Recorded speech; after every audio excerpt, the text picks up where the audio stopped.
Penyiram cukup parah ya.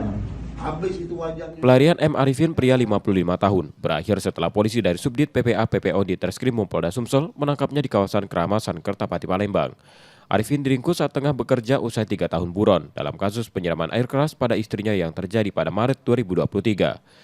Penyelidikan mengungkap aksi tersebut dipicu rasa cemburu dan kekesalan pelaku pada korban yang kerap bersama pria lain.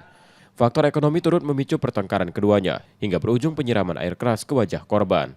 Jadi untuk kasus ini sementara kami kenakan kasus penganiayaan dan atau kekerasan dalam rumah tangga. Jadi untuk motif ini sendiri terjadi keributan antara informasinya suami istri dan ini masih kami dalami lagi.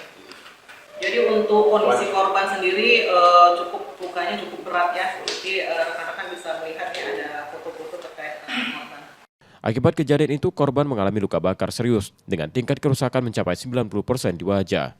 Saat ini pelaku ditahan di Polda Sumatera Selatan dan terancam hukuman maksimal 10 tahun penjara.